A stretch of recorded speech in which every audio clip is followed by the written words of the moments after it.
तो फिर से स्वागत है आपका अपने YouTube channel yes short and story में। निर्दोष को सजा नहीं मिलनी चाहिए। बहुत समय पहले हरिशंकर नाम का एक राजा था। उसके 3 पुत्र थे और अपने उन तीनों पुत्रों से वह किसी एक पुत्र को राजगद्दी सौंपना चाहता था, पर किसी राजा ने एक तरकीब निकाली और उसने तीनों पुत्रों को बुलाकर कहा, अगर तुम्हारे सामने कोई अपराधी खड़ा हो तो तुम उसे क्या सजा दोगे? पहले राजकुमार ने कहा कि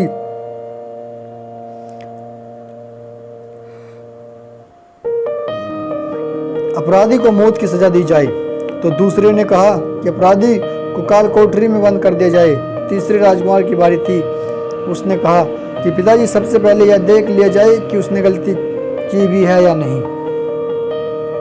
उसके बाद उस राजकुमार ने एक कहानी सुनाई। किसी राज्य में राजा हुआ करता था। उसके पास एक सुंदर सा तोता था। वह तोता बड़ा बुद्धिमान था।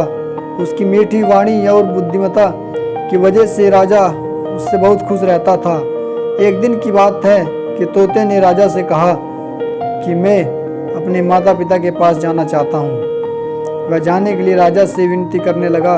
तब राजा ने उससे कहा कि ठीक है, पर तुम्हें 5 दिनों में वापस आना होगा। वह तोता जंगल की ओर उड़ चला, अपने माता पिता से जंगल में मिला और खूब खुश हुआ। ठीक 5 दिनों बाद जब वह वापस राजा के पास जा रहा था, तब उसने एक सुंदर सा उपहार राजा के लिए ले जाने का सोचा। वह राजा के लिए अमृत फल ले जाना चाहता था। जब वह अमृत फल के लिए पर्वत पर पहुंचा, तब तक रात हो चुकी थी। उसने फल को तोड़ा और रात वहीं गुजारने का सोचा। वह सो रहा था कि तभी एक सांप आया और उस फल को खाना शुरू कर दिया।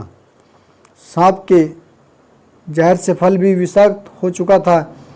जब सुबह हुई तब तोता उड़कर राजा के पास पहुंच गया और कहा, राजन, मैं आपके लिए अमृत फल लेकर आया हूं। इस फल को खाने के बाद आप हमेशा के लिए जवान और अमर हो जाएंगे।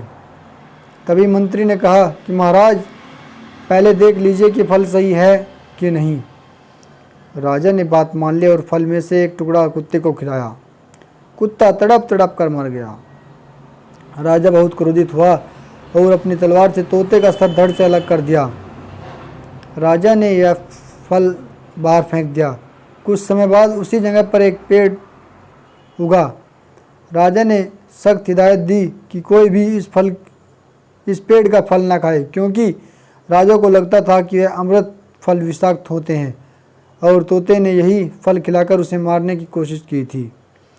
एक दिन एक बूढ़ा आदमी उस पेड़ के नीचे विश्राम कर रहा था। उसने एक फल खाया और वह जवान हो गया, क्योंकि उस वृक्ष पर उगे हुए फल विषाक्त नहीं थे। जब इस बात का पता चला